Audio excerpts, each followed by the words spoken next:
Salut la team de Culture Box, j'espère que vous portez bien. Comme d'habitude, nous allons à la rencontre des artistes passionnés. Aujourd'hui, nous avons l'immense honneur, le plaisir de recevoir une personne qui utilise la peinture pour montrer ce qu'il ressent, pour montrer la difficulté de la société, pour montrer plusieurs mots de la société. Cet artiste-là, à travers la peinture, à travers le dessin, à travers l'art, fait une sensibilisation. J'ai l'honneur de recevoir pour vous un peintre, pas n'importe quel, Christophe Sawadogo.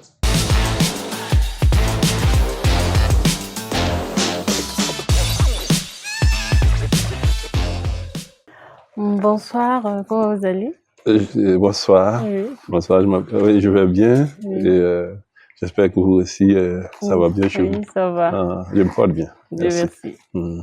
On va essayer de vous expliquer un peu le concept de l'émission. Oui, Nous avons pour but de rentrer un peu dans votre vie, oui, dans le passé, oui. dans le présent et puis Ah, peut-être oui, les projets oui, à oui, oui. venir et tout. Ok. Et aussi, il faut savoir que au bout de notre émission, nous sommes un peu joueurs. Ouais, ok. D'accord. Voilà. Et Ça- il y a certains défis que vous devez relever.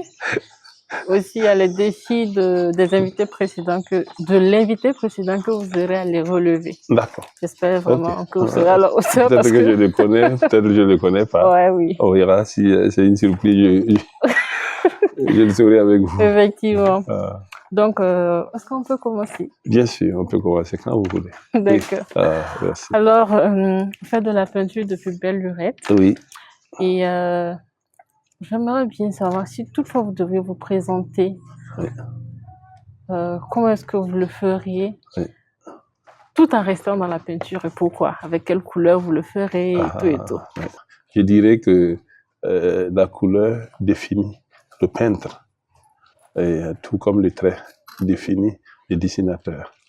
Donc, mais j'essaie, avec le trait et avec la couleur, de matérialiser mon imaginaire, de matérialiser mon moi intérieur.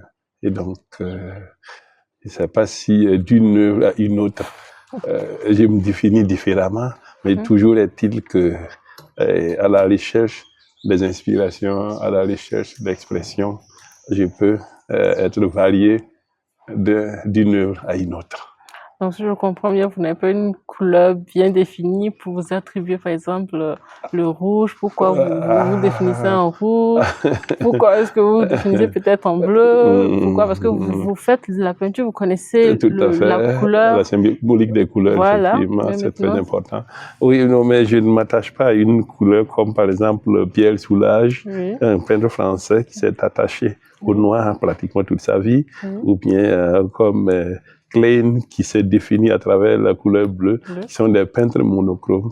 Il y a des choix, il y a des peintres qui décident de se définir à travers une seule couleur et qu'ils emploient toute leur vie. Mais moi, bon, j'essaye de naviguer à travers toutes les couleurs parce que chaque couleur dégage une certaine émotion, une certaine sensualité.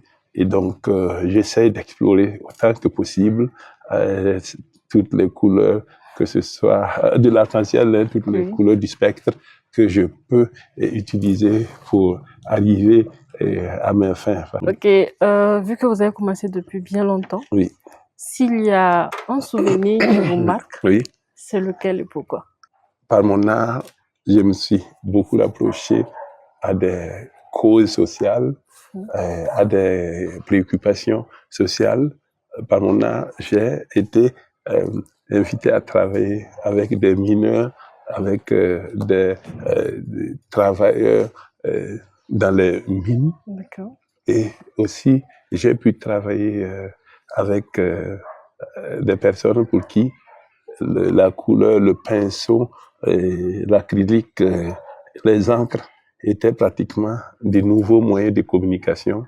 Et j'ai été beaucoup surpris, notamment par exemple à Gampela avec une école sous Payotte, gérée par une association Dignité Vertueuse qui m'a invité à travailler avec enfants arrivés des Pobé-Mengao à la suite voilà, du conflit, à la suite de la crise. Oui. Et donc, j'ai pu expérimenter la force de l'art, j'ai pu expérimenter la force de la couleur, j'ai pu expérimenter la force du trait quand il vient de l'intérieur et qui traduit vraiment nos préoccupations. Et j'ai beaucoup appris avec eux. Mais ça ne laisse pas la seule expérience. Hein. Oui. J'ai été dans d'autres sites. À Kalantenga, à Kalantenga, c'est une centaine de kilomètres d'ici. Oui. Pour travailler dans des mines avec des travailleurs de mine. J'ai été aussi des enfants avec des femmes, avec des hommes. J'ai été aussi au Ghana où j'ai travaillé effectivement sur des projets artistiques comme ça, dans les mines en lien avec le développement durable, parce que l'exploitation aurifère n'est pas sans conséquence sur l'environnement. Et donc, on a travaillé avec des sculpteurs, avec des photographes ghanéens et d'autres pays à sensibiliser, à montrer l'impact de ce qu'on utilise sur les terrains miniers sur l'environnement. L'art peut toucher ce que peut-être plus facilement, pardon si on peut le dire ainsi, plus facilement sensibiliser. Oui. Voilà. Donc, ça dépend de comment on perçoit l'art. Il y en a qui le perçoivent comme étant une, comment dire ça, une puissance élitiste réservée à une certaine classe, une certaine caste, une certaine minorité. Non, moi je ne conçois pas l'art comme cela. Je pense que à partir du moment où la couleur peut vous toucher, où le trait peut vous toucher, et où vous avez quelque chose à dire à travers la peinture, à travers le dessin, je pense que vous avez votre mot à dire. Et il n'y a pas de... en ce moment, je ne regarde pas aux critères comment je dis, académique, je ne regarde pas du tout. Je considère seulement que on a le droit d'exprimer ce qu'on ressent sans passer par des filtres, sans passer par des conventions académiques ou voilà, et sociales. Oui. Vous parlez de l'art avec tellement de passion. Il faut savoir que vous avez laissé la blouse de la médecine pour la blouse de l'art, de la peinture. Comment est-ce que le déclic a commencé? Non, en réalité, j'avais cette passion-là. Je me disais quand j'étais à l'école, plus tard, j'aimerais devenir médecin. Mais je n'ai pas suivi du tout l'étude de médecine. C'était une passion que j'ai eue à l'enfance. Et donc, je me suis dit, un jour, peut-être, je serai médecin pour...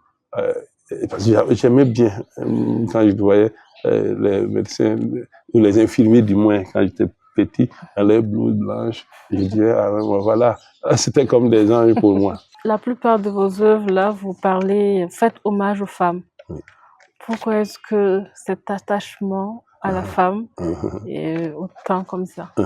La plupart des portraits que j'ai réalisés, je suis parti en apprenant sur des traits de femmes, en apprenant à faire les portraits de femmes et aussi d'enfants. C'était les sujets les plus accessibles pour moi. Parce que vous voyez comment, quand on veut faire des portraits vivants, c'est très difficile quand on est un enfant et puis on veut aborder un adulte. Mais dans l'entourage, si on a des sœurs, on a la maman, on a la tante, etc., c'est beaucoup plus facile de faire des portraits vivants avec, voilà, je dirais un visage féminin, quoi. Et c'est vrai, j'ai été plutôt élevé dès l'enfance par ma tante. Et elle était pratiquement comme un modèle pour moi. Et je l'ai beaucoup peinte. Et je disais chaque fois que chaque personne, chaque femme, chaque homme, parce que j'ai peint beaucoup d'hommes aussi, chaque homme que je peins, c'est cette dame-là, c'est Ngandé, c'est elle qui les sort à travers les traits de tous les personnages que j'ai peints. Ok. Voilà.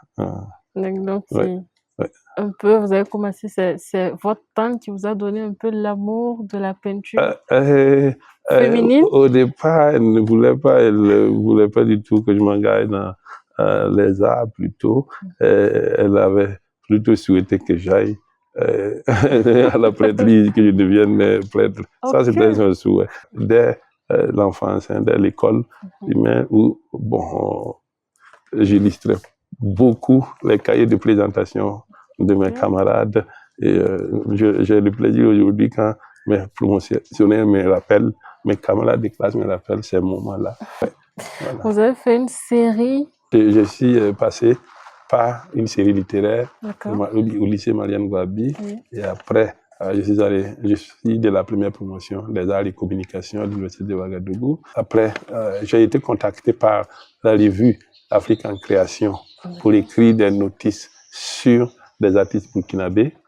Voilà, parce que effectivement, j'écrivais à l'époque sur mes camarades et j'ai été contacté par cette fondation-là à l'époque pour écrire sur les artistes. À l'époque, il n'y en avait pas, beaucoup d'écrits sur les artistes plasticiens contemporains du Burkina. Donc, on m'avait sollicité pour faire ces écrits. Et après, j'ai vu mon nom apparaître comme quoi j'ai fait des études de critique d'art. Non, non, non, je ne suis pas du tout passé par une école de formation ou alors je n'ai pas fait d'études en critique d'art. C'est votre professionnalisme qui a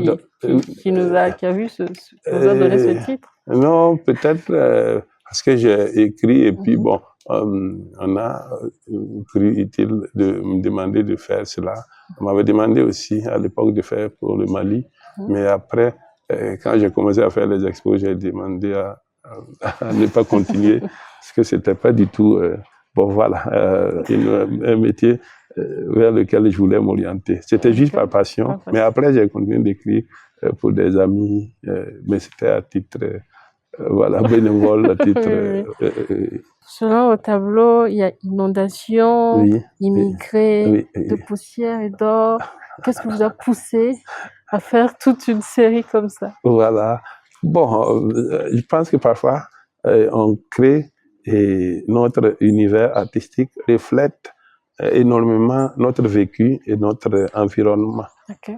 Et donc, vivant dans un pays, je viens d'une région, je viens du nord du Burkina, et donc où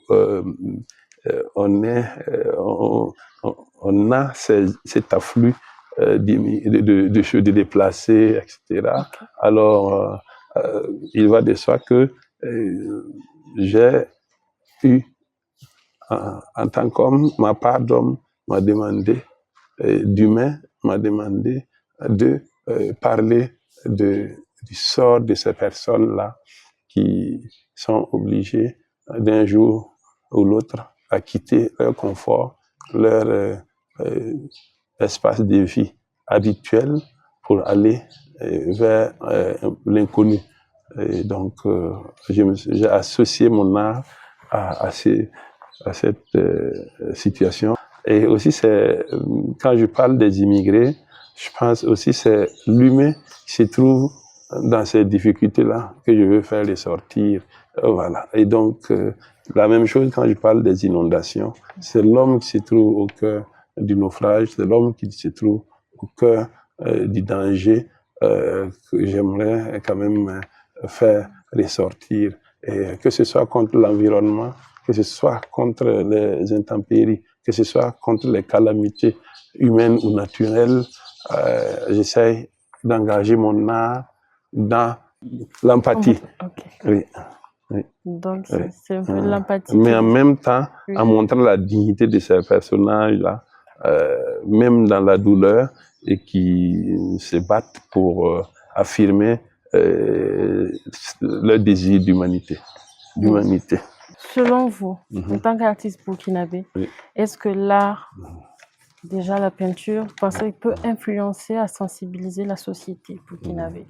Quand nous faisons des expositions et que le public arrive à vous faire des retours, des commentaires sur votre travail, parfois même des choses auxquelles vous n'avez jamais pensé, et qu'ils arrivent à vous le faire voir. Déjà, même si on ne sensibilise pas forcément, on arrive à toucher du doigt des réalités qu'ils vivent. Ok. Et donc, quand on veut faire changer peut-être une situation, il faut arriver à toucher du doigt la situation. Et ensemble, alors si on est d'accord pour peut-être évoluer vers une certaine dynamique, alors là, peut y engager ceux qui y croient. Et je suis d'avis, en tout cas, avec un ami au Ghana, quand j'y étais, qui a un grand centre d'art aujourd'hui. Je parlais de Ibrahim Mahama. Alors, on échangeait et je lui ai demandé comment il est arrivé à avoir autant d'adhésion autour de son art, autour de sa pratique sociale de l'art. Il m'a dit que au Ghana, il a pris l'exemple du Ghana pour me dire que dès l'école primaire, depuis la maternelle d'ailleurs, on commence à initier les enfants très tôt à la pratique artistique. Quand ils arrivent au collège, ils continuent avec cette incursion dans l'art. Et cette immersion est là. Et quand ils vont à l'université ou quand ils travaillent, c'est des personnes qui ont la fibre artistique en eux, en elles, pardon. Ouais. Et donc, quand vous les invitez à une exposition, quand ils arrivent, ils achètent ou alors ils les gardent, ils savent de quoi on parle. Quand on arrive à amener l'art vraiment au cœur de la société et la pratique artistique aussi, le discours artistique également.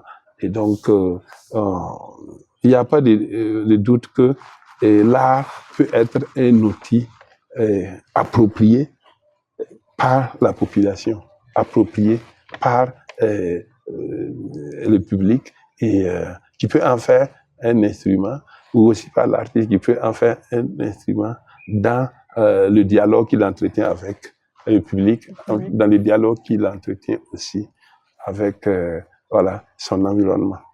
Donc, c'est comme c'est un appel que vous lancez à ce qu'on puisse initier dès le bas âge ici aussi au Burkina. Bon, j'ai dit quelque chose, j'espère que, bon, c'est comme une œuvre d'art. Quand on crée, on expose, on laisse libre cours à chacun d'interpréter ce que ça veut dire. Donc, ça veut dire ce que ça veut dire. Ok, pas de souci. Maintenant, il y a certains jeunes qui veulent s'adonner, mais qui ne savent pas comment s'y prendre. Si vous devrez leur donner un conseil ici sur l'école. Il y a des espaces d'apprentissage au Burkina. Il y a le Centre national d'artisanat pour ce qui est de l'initiation. Il y a aussi l'INAFAC qui est là, à Gouin, et qui forme des jeunes artistes. Moi, je reçois des étudiants ici, dans mon espace. J'ai un autre espace à Tanguin, où c'est plus grand, où voilà, j'organise des expos collectives et j'invite des élèves, j'invite des étudiants à participer à des masterclass, à des formations avec des artistes de plusieurs disciplines, que ce soit la photographie, que ce soit le design, que ce soit le graffiti, que ce soit vraiment la peinture ou voilà, ou la sculpture également. On a reçu des sculpteurs en exposition.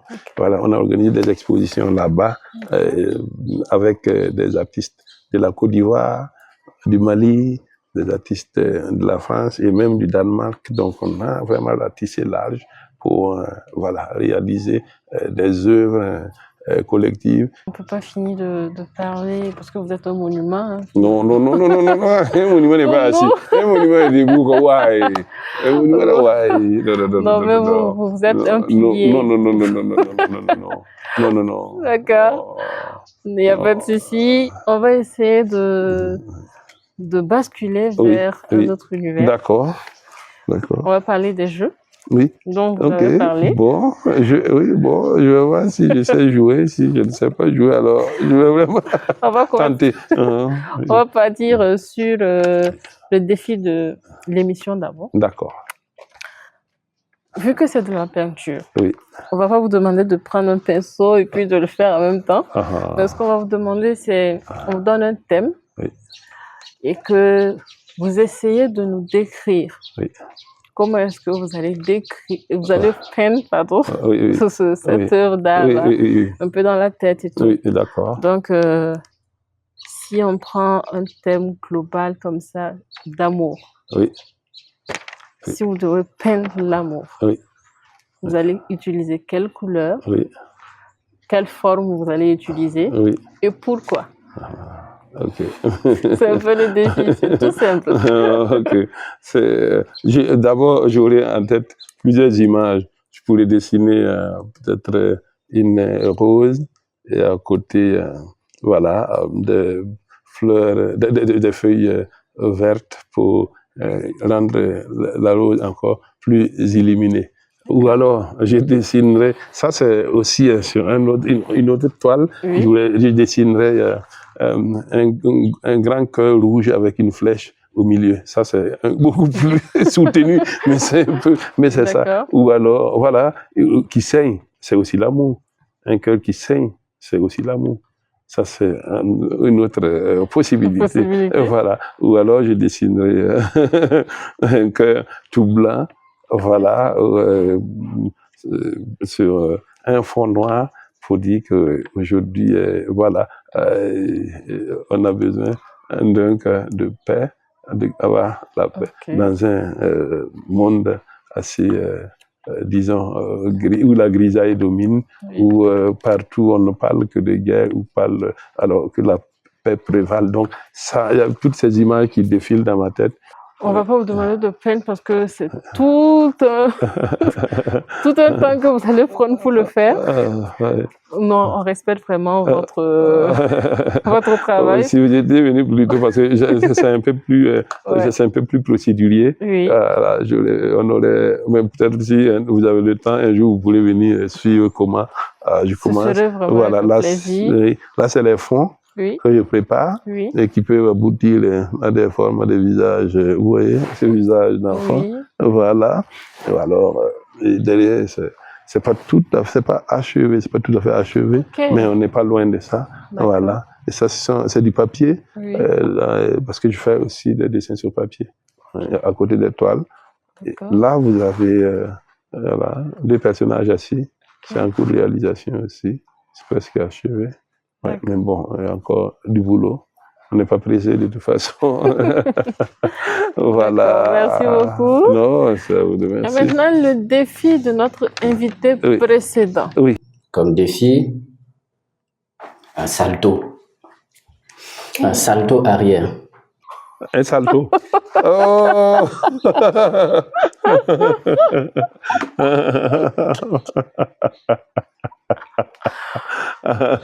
Je le ferai à la salto. Je l'ai fait. Dites-le que j'ai réussi à faire le salto. C'est pas tombé. Non, c'est pas tombé, effectivement. Oui. Lui, il doit être sportif. Il réalise avec ses pieds et son corps. Moi, j'utilise, voilà. Votre instrument. Ouais, le défi a été relevé. Voilà. J'utilise mon fixatif. Voilà. Et comme ça, mon salto est fait. Voilà. Donc, c'est déjà fait, c'est top. Merci beaucoup. Alors, mon ancre, c'est la même chose. Voilà. Un ancre de Chine. Vous avez relevé le défi. Et ça, c'est bon pour les peinture. Voilà. J'espère que ça ne va pas se verser. Si ça se verse, c'est pas grave. Voilà. Ça fait 3 fois de relever. 3 outils différents. Voilà. Et voilà, le salto a été fait. Vous pouvez dire qu'il peut être fier de moi parce que j'ai bien suivi. Merci beaucoup. On vous remercie vraiment. Non, c'est moi qui vous remercie. C'est loin et c'est rare que les gens viennent. Vous êtes professionnels, c'est rare que les gens viennent dans les ateliers. Parce que c'est là qu'il y a tout ce qu'il y a comme outil de travail pour l'artiste. Et les gens ils demandent de venir en studio. Mais quand on vient, on peut amener les tableaux, mais on ne peut pas amener les matériels. Et ça, c'est moi qui vous félicite parce que ça, c'est très professionnel. Merci beaucoup. Vraiment, sincèrement. Et je vous encourage vraiment à Merci continuer beaucoup. dans ça. Ça se fait en Côte d'Ivoire, ça se fait au Bénin, ça se fait au Mali. Et voilà. Mais ici, c'est assez rare. Moi, c'est vraiment, c'est vous et Gideon Ving qui êtes déjà venus. C'est vous, je vous l'ai dit tous les deux. C'est les deux, voilà, qui sont déjà venus ici. Sinon, on nous attend toujours. Voilà. Bravo. Hein. Merci d'être venu. Merci encore pour les encouragements. Non, vous êtes professionnel. Ça, c'est bien. Quant à vous, la team de Culture Box, on se dit très bientôt pour de nouvelles surprises. Salut. Merci beaucoup. Merci du fond du cœur d'être venu à notre atelier et d'avoir pris le temps d'échanger avec nous.